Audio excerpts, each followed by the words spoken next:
Hey there! Quick question, what is the capital of Japan? If you said Tokyo, then you got it right! Tokyo is one of the most modern and colorful cities in Japan. But for over 1,000 years, Kyoto occupied that place.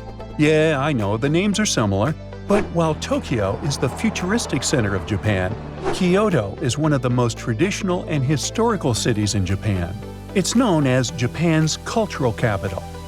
Let's play a game of Spot the Difference. Here are two photos. The first one is from Tokyo, and the second one is from Kyoto. Can you tell what is the main difference between both? Hold that thought for one more second. Here are two more pictures. The first one is from Asakusa, a neighborhood in Tokyo, while the second one is from Kyoto. What would you say is the main difference here? Well, you can probably guess where I'm headed. If you didn't figure it out, I'll spell it out for you. The main difference is in the colors. If you've ever had a chance to travel around a bit, you probably noticed how cities have certain color themes. Like Rome is terracotta, and Paris varies in tones of gray and sepia. Looking at these images, one can see that Tokyo is bright, electric, and looks even a bit chaotic. And Kyoto is monochromatic and gives the impression of being calmer and more peaceful. It's fascinating to see that what causes this distinction between both cities has to do with a certain landscape law. You see, in 2007, Kyoto passed a new law prohibiting colorful street signs. The law also wanted to standardize overall constructions to make the city look more homogeneous, since Kyoto was Japan's capital city for such an extended period of time. It was built using traditional feng shui architecture and principles. That's why so many of the buildings have that traditional Asian shape to them, the one with the curvy ceiling, like you see in the Mulan movie. Sure, this style is very far from what modern architects are doing today. If you take a look at Tokyo, you'd see glass skyscrapers rather than these old buildings.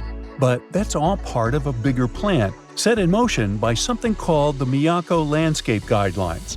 The municipality's main argument to pass the law was that Kyoto was losing its unique landscape due to Japan's modernization. If Kyoto were to follow in Japan's footsteps and build humongous skyscrapers, citizens would lose their view of the three mountains that surround the city. And let's face it, nobody would want that to happen. Plus, it's nice that you can go to different cities in Japan and notice that they are unique in their own way. If the landscape law was to be effective in all of Japan, we wouldn't get to see architectural marvels such as the Tokyo Sky Tree and the Asahi Flame Building. Now take a look at the Akihabara district in Tokyo. It is known as one of Japan's most modern neighborhoods.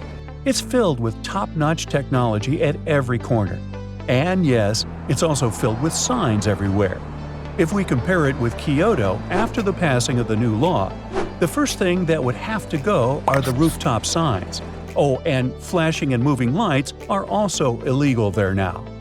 This Kyoto Starbucks also illustrates what I'm talking about.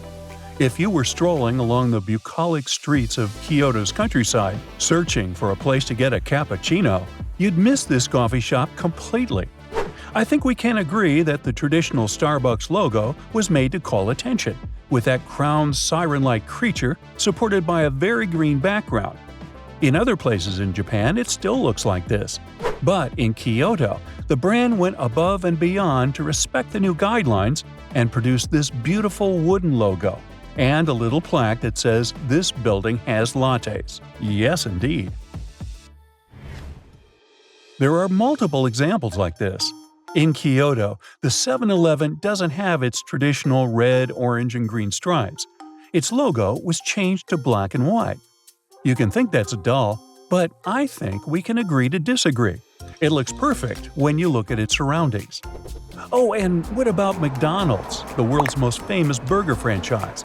It kept its yellow logo, but took the red out of the background. In terms of the color palette allowed, the law uses the Munsell color system to determine which chroma levels are acceptable. Usually, the faded version of strong colors like red, black, green, and so on are accepted. Now, imagine if they adopted a Wes Anderson palette. It would look like a toy city, that's for sure. At first, vendors and shopkeepers felt disturbed by the new law.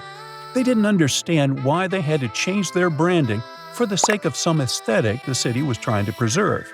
But with time, they not only came to terms with the new law, but could already see the benefits of it for their brand success. You see, this helped turn Kyoto into an even bigger tourist attraction. Tourists felt like they were traveling in time, sort of. Some tourists even like to dress up in traditional kimonos and walk around like geishas. The municipality also began an award system to compensate the shops and brands that had done their homework well. Of course, the camouflage Starbucks won an award back in 2018, as did Sagawa, a major delivery company in Japan, back in 2012. It's not only shops that needed to adjust to the new guidelines. Things such as vending machines and post offices also needed to be toned down. Again, the idea is to make the city more visually coherent, and they sure help. Now, what happens if you don't follow the rules? Well, the people who chose to ignore the landscape law can spend up to 1 year in jail or pay a huge fine. We can also compare the differences inside Kyoto itself. Around the city center, the landscape law is less strict, so you'll find taller buildings and even bigger and more colorful signs. But as you leave the center and move towards smaller cities in the countryside, the law is much more strict. It's especially strict around the UNESCO heritage sites. In case you're not aware, there are 17 heritage sites in Kyoto. Yep, that's a lot. But that's what makes Kyoto so unique. Now, welcome to the neighborhood of Pontocho. This neighborhood is a good example of how the landscape law changed the city's mood over the years. Pontocho is a cute alleyway in Kyoto that spans over several blocks. If you look at this Google Street image from 2009 and this one from 2023, you'll see clear differences. For starters, the huge sign at the entrance of the alleyway is gone, and so are the wires hanging from the tops of the shops. The pavement was redone and the big store signs disappeared. It's much cleaner. At night, the alleyway turned into the perfect spot for atmospheric dining, since its legislation decided to rule over the type of lighting allowed in the neighborhood. This is what it looks like at nighttime. Hey, you fancy grabbing some sushi? I can't help thinking that this landscape law contributed a lot to Japan's minimalist architecture. Although images like these ones in Tokyo are far from the idea we have of this minimalist aesthetic, Kyoto falls right into place with it. How about we take a quick look inside one of these establishments? The Starbucks we mentioned earlier also invested in turning its interior design local. It's the first ever Starbucks where you can drink tea on a tatami floor. You can sit cross-legged, like many Japanese people do, and enjoy a delicious hot beverage. I must say I quite like the new Kyoto. How about you? That's it for today. So hey, if you pacified your curiosity, then give the video a like and share it with your friends. Or if you want more, just click on these videos and stay on the bright side.